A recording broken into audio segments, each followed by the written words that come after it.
Carney says Canada's new agreement with the European Union is a, quote, historic step forward in our relationship with the alliance. Our strategic Canada-EU or EU-Canada strategic partnership for the future will build a new and deeper relationship that brings us closer together, from defense to digital, from supply chains to security. December 1st, 2025. Canada just became the first non-European country ever invited into Europe's military inner circle.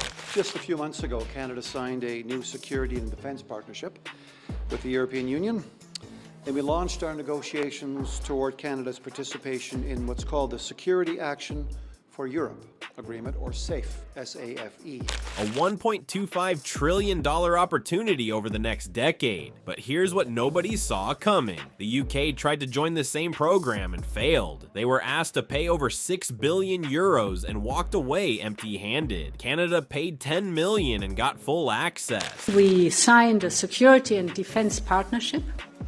It will strengthen Canada's role in Europe's rapidly evolving defense architecture.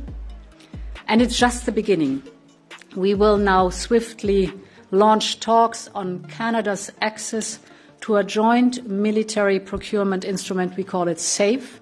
It's 150 billion euros.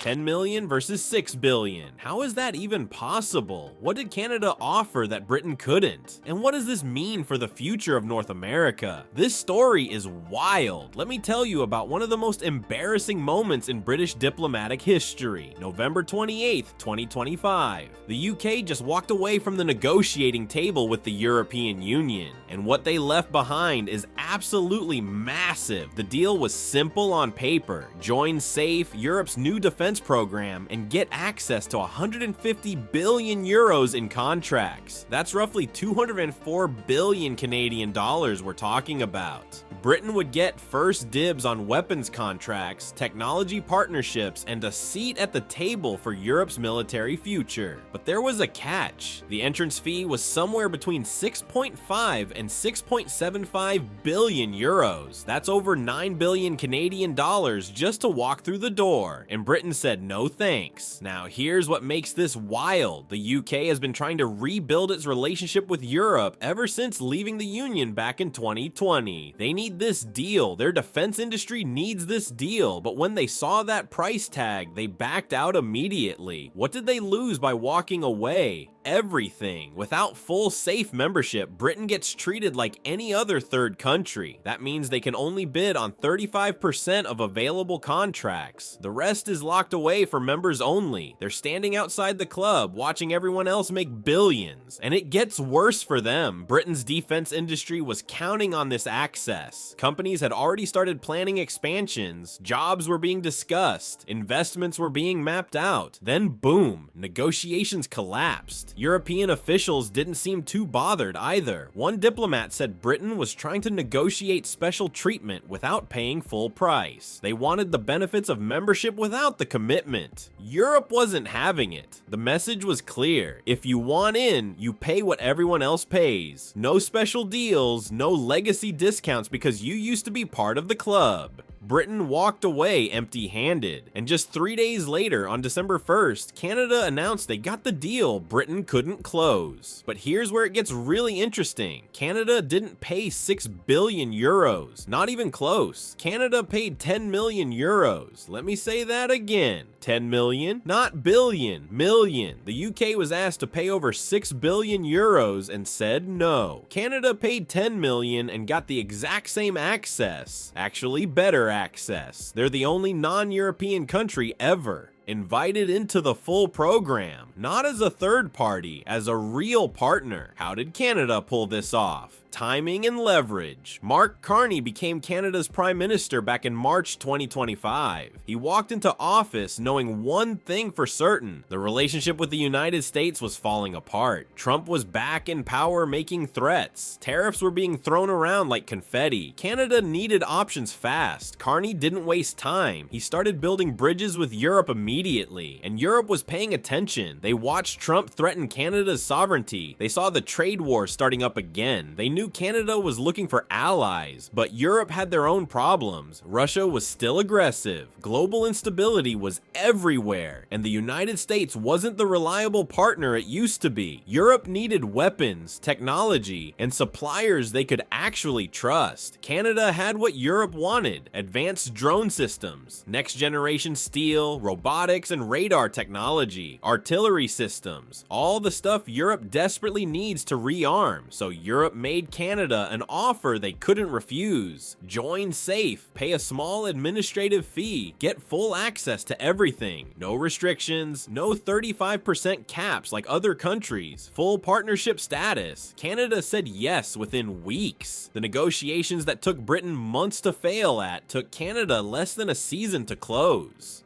And the price difference is absolutely staggering. European officials explained it simply. Canada wasn't trying to get special treatment. They were offering something Europe actually needed: a reliable partner outside of American control. That was worth more than any entrance fee. This isn't just a handshake deal between friends. This is $1.25 trillion in opportunities over the next decade. Let that number sink in for a second. The immediate market Canada just unlocked is worth $244 billion.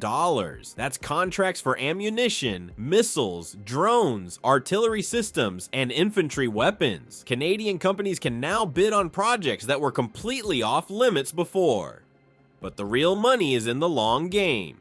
Europe is rearming for the first time since the Cold War. They're building new defense systems from scratch. And Canada just became their primary non-European supplier. Here's what that means for Canadian businesses. Steel mills that were struggling are now looking at decades of guaranteed orders. Aerospace companies are getting calls from European partners. Tech firms working on drone systems have buyers lined up. The defense industry is about to explode. Jobs are coming. Factories are expanding. Foreign investment is pouring in. This is the kind of economic shift that changes entire regions. But let's talk about what this really represents. Canada just declared independence from American economic dominance. Not completely, but enough to matter. For the first time in modern history, Canada has a major trade partnership that doesn't run through Washington. The United States is watching this closely. They haven't said much publicly yet, but behind closed doors, there are definitely conversations happening. Canada supplying Europe's military without American oversight is a big deal. Some analysts think this could strain the relationship even more. Others say America pushed Canada into Europe's arms by being unreliable. Either way, the old alliance isn't what it used to be. Europe gets what they wanted too: a stable supplier who won't suddenly change terms based on election results. Someone who shares their values but isn't tied to America's unpredictable foreign policy. Canada is the perfect partner for this moment, and there's already talk of going further. Officials are quietly discussing deeper integration, not EU membership exactly, but something close, a permanent fixture in Europe's defense and economic structures. This deal is just the beginning, but hold on. Before we celebrate too much, let's talk about the problems nobody wants to mention. Canada just promised to supply Europe's entire military rebuild. Can they actually deliver? The same day this deal was announced, Algoma Steel laid off 1,000 workers. 1,000 jobs gone. And steel is exactly what Europe needs most right now. That's not a good look when you're promising to be a reliable supplier. Canada's manufacturing capacity is nowhere near ready for this. The country has spent decades letting its defense industry shrink. Factories closed down. Expertise disappeared. Now suddenly they need to produce weapons at a massive scale. The infrastructure isn't there yet. Canada doesn't have enough facilities to meet European demand and domestic needs at the same time. Building new factories takes years. Training workers takes time. Getting certifications and meeting European standards takes even longer. And speaking of standards, Europe has strict regulations. Every piece of equipment needs to meet their specifications exactly. Canadian companies are going to spend months just figuring out the paperwork. Then they have to actually build things that pass inspection. There's also a labor shortage. Canada doesn't have enough specialized workers in defense manufacturing. Welders, engineers, technicians who understand understand military-grade equipment. These aren't jobs you can fill overnight. It takes years to train people properly. Then there's the geography problem. Canada is across an entire ocean from Europe. Shipping massive amounts of military equipment isn't simple. It's expensive, slow, and complicated. Every delay costs money and damages Canada's reputation as a reliable partner. Here's the real question: can Canada supply Europe while also meeting its own defense needs? The military has been underfunded for years. Equipment is outdated. Now they're supposed to share limited manufacturing capacity.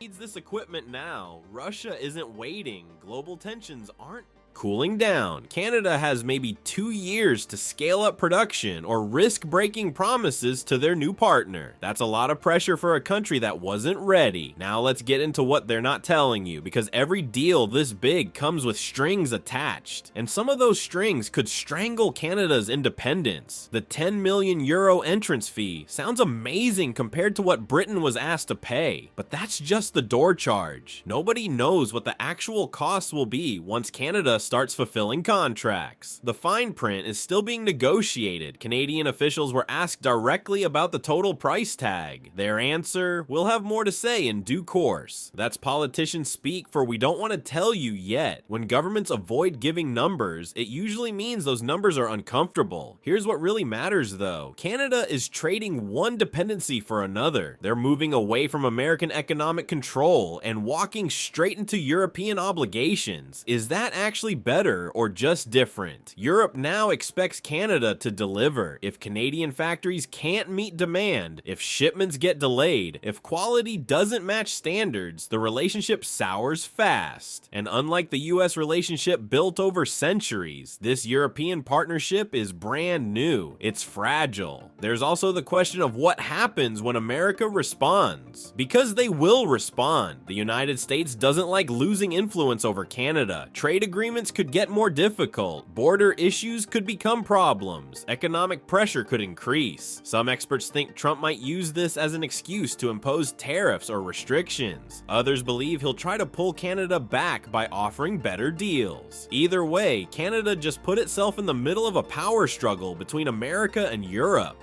And what about sovereignty? Canada spent years trying to be independent. Now they're signing long-term defense contracts with Europe. They're integrating their military supply chains with a foreign power. They're making commitments that will last decades. If Europe and America end up in serious conflict, which side does Canada choose? They can't supply both. They can't stay neutral when they're literally manufacturing weapons for one side. There's also quiet talk about this leading somewhere bigger. Some officials mention North Atlantic integration. Others hint at Canada becoming a semi-permanent part of European structures. Where does that end? How deep does this relationship go? Canada might be escaping American dominance only to lock itself into European expectations. Different master, same leash. That's the risk nobody wants to say out loud. So here's what just happened. Canada pulled off a deal that Britain couldn't. They paid pennies compared to billions. They secured access to over $1 trillion in opportunities, and they did it by betting everything on Europe instead of America. But can they actually deliver? Can they build the factories, train the workers, and meet the promises they just made? Or did Canada just write a check their economy can't cash? The world's alliances are splitting apart right in front of us. Old partnerships are dying, new ones are being born, and Canada just picked a side. Whether this was brilliant strategy or a massive gamble, we're about to find out.